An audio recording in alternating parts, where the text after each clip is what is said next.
Olá, pessoal. Sejam bem-vindos ao canal Gaiata Psi. Eu sou o Daniel, psicólogo e psicanalista, e hoje eu vou falar com vocês sobre ética do cuidado, cura pelo amor e a clínica psicanalítica do campo das impulsões, das compulsões ou das patologias do ato. Será que essa clínica é uma clínica que tem a ver com as intervenções tradicionais via interpretação, né, onde o analista ocupa um lugar de tradutor, né?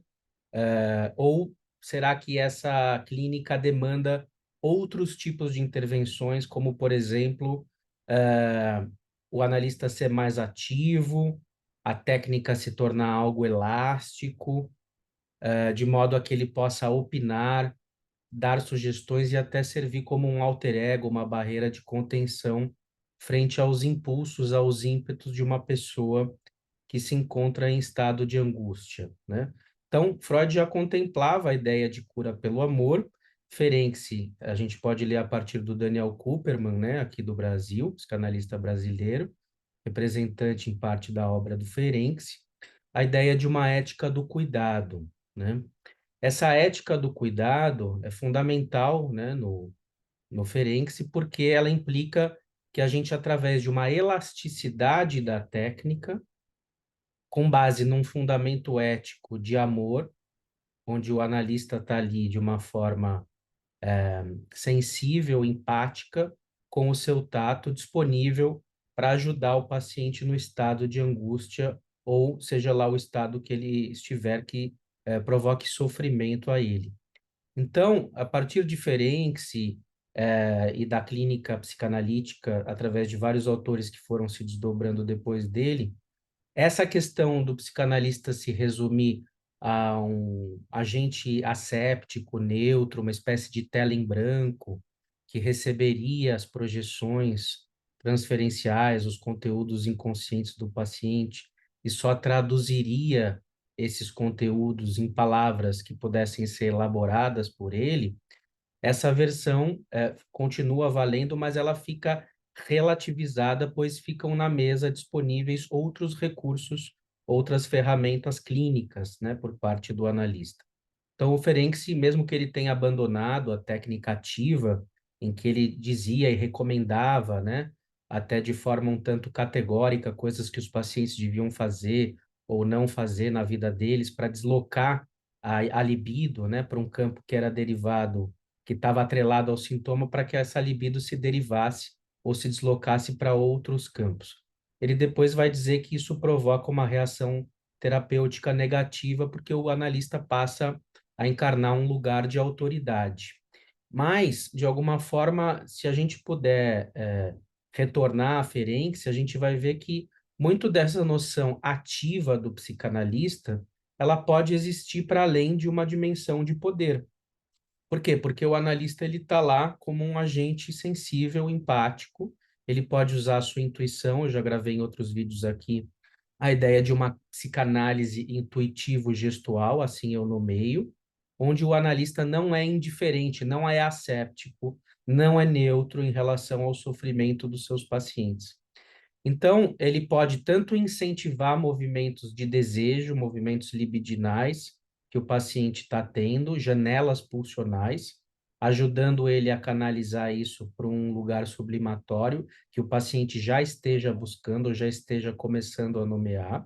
Então, ele seria ativo nesse sentido, e ele também seria ativo no sentido de opinar ou sugerir situações ou posicionamentos em relação a ímpetos, né? Que o paciente se vê obrigado a repetir, está com a sua capacidade de escolha reduzida, né? Não consegue fazer por conta própria, ou seja, o paciente está sem limites, descontrolado. Então, ele precisa que o analista funcione de uma maneira meio ortopédica, né, como um alter ego, né, como um agente de cuidado, para evitar que ele meta o pé na jaca, né? Então, esse tipo de trabalho a gente pode ver na psicanálise contemporânea, com borderlines, né, com pessoas que têm aí um fracasso parcial da sua capacidade de simbolização, de fantasiar, né? Pessoas que estão num processo de angústia muito intenso e que estão atuando, botando a si mesmas em risco e botando outras pessoas em risco. Então, nesse sentido, a análise passa a ser também um diálogo intersubjetivo, onde o analista vai usar ferramentas como o humor, a criatividade, né, as artes, para poder, na sua sabedoria, né, ajudar o seu paciente a retomar algum tipo de equilíbrio, rumo ao seu lugar, né, de fantasia, aquilo que ele constrói para si enquanto dimensão onírica, né, que é a dimensão do sonho. Então, esse trabalho é um trabalho elástico, que é na transferência, isso é construído transferencialmente, essa relação de confiança é a base dessa ética, né? Portanto, não se tratam aí de ordens, né? Essas opiniões, sugestões, não são ordens, né? Mas são gestos de cautela, no sentido do analista gerenciar junto com o seu paciente os riscos possíveis da repetição, né, que o paciente vem enfrentando através dos seus ímpetos e tudo mais.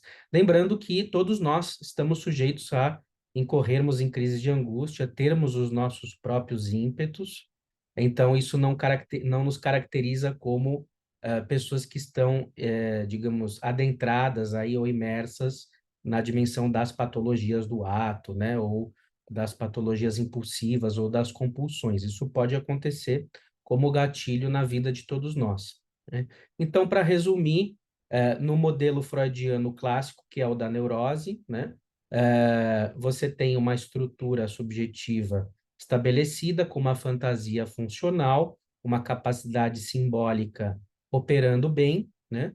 E o analista, então, ou relativamente bem, e o analista, então, iria construir de maneira narrativa interpretações que elucidassem, que explicassem a origem do sofrimento, para onde aquele sofrimento está indo, né? Trazendo, então, uma implicação também subjetiva, aí é mais uma contribuição lacaniana, né? Do sujeito que sofre, né? Naquele sintoma que ele está habituado a repetir, né? Então, Freud explica e implica a partir, fundamentalmente, de uma leitura lacaniana, embora a gente tenha que tomar muito cuidado porque os politraumatismos, né, que são decorrentes, ou melhor dizendo, que estão na base dessas patologias impulsivas, da Clínica dos Fracassos da Fantasia, que é um livro da Silvia Amigo, que é uma psicanalista argentina, essa dimensão, ela se encontra falha, né? Nesse campo, ela pode vir a falhar mesmo, inclusive, em pessoas que têm um funcionamento predominantemente neurótico, e aí cabe ao analista gestos ativos de cuidado e amor, né? Para provocar um contorno, evitando que o paciente se exponha a riscos, né? Então, a gente implica, sim, também essas pessoas que têm politraumatismo e saem por aí atuando, mas não é de uma maneira culposa, né? A implicação, ela é algo bem paulatino, sensível, cauteloso, para a pessoa perceber o que que ela está fazendo com a vida dela, né? Como que ela está se pondo nessas enrascadas, mapeando, sim, através de interpretações, a origem da sua angústia, da sua sensação de falta de liberdade, que a faz pular para esse tipo de atuação impulsiva, né? Então, aí tem o ódio, a reatividade, o rancor, a inveja, o ciúme, vários sentimentos reativos que vão deixando a pessoa num beco sem saída e fazem com que ela reaja de maneira impulsiva. Então, aí nós temos um fracasso da fantasia, um fracasso da capacidade de devanear, sonhar, fantasiar, e o analista, com interpretações de uma maneira ativa, lúdica, né, e construtiva, mostrando, gerenciando junto com o paciente os riscos dessas situações, vai ajudá-lo a buscar de alguma maneira um equilíbrio e uma referência, uma busca, retomar uma busca, ou vir a construir uma busca de satisfação na vida que não seja autodestrutiva, né? Então, é isso. Responsabilidade subjetiva, sim, fantasia, sim, interpretações no sentido freudiano tradicional, sim, mas também opiniões, conselhos e sugestões, que é o que Freud dizia também como sendo a via de porre, né? Não só a via de levare, né? Mas ele dizia que a via de porre, que seria a sugestão, ela era própria da pintura, né? E a via de levare era própria da escultura, onde eu só tiro o material ali para aparecer o que estava por baixo, que é o inconsciente. Então, na clínica contemporânea, fundamentalmente a partir de Ferenczi, nós podemos levar não só em conta a via de levare, né, que é o modelo da escultura, onde eu tiro e aparece ali o que já está, senão a via de Porre, onde eu posso, como um pintor, né, colocar os meus elementos, a minha sabedoria analítica, a forma como o analista atravessou a sua análise e depurou um saber para ajudar o outro. Então, eu vou deixar alguns livros de referência, tá, aí na descrição, e quem quiser entrar em contato comigo para tirar mais dúvidas, quem quiser que eu grave um novo vídeo para prestar mais esclarecimentos, fique à vontade, tá? O que importa nisso tudo é a transferência, de que maneira a gente maneja isso, a vida do paciente está em primeiro plano, né? Então, nós adotamos, sim, uma posição ativa de cuidado, ela não é neutra, ela não é asséptica, né?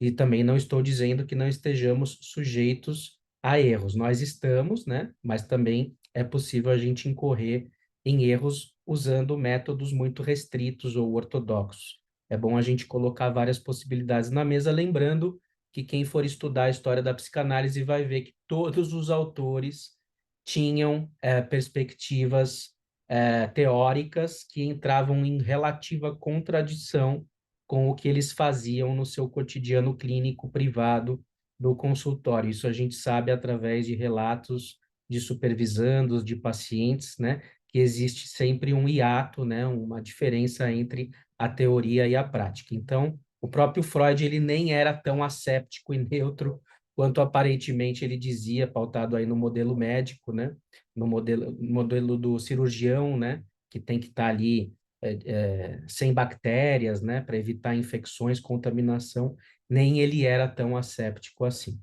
tá bom? Então, espero que minha posição tenha ficado esclarecida. Para quem quiser, pode ver mais vídeos aí na playlist de como eu penso essa clínica intuitivo-gestual, que em muito é inspirada na técnica ativa do Ferenczi, de uma releitura, de uma atualização dessa técnica, pautada no vínculo transferencial, na confiança e no amor, tá bom? Um grande abraço a vocês e até o próximo vídeo.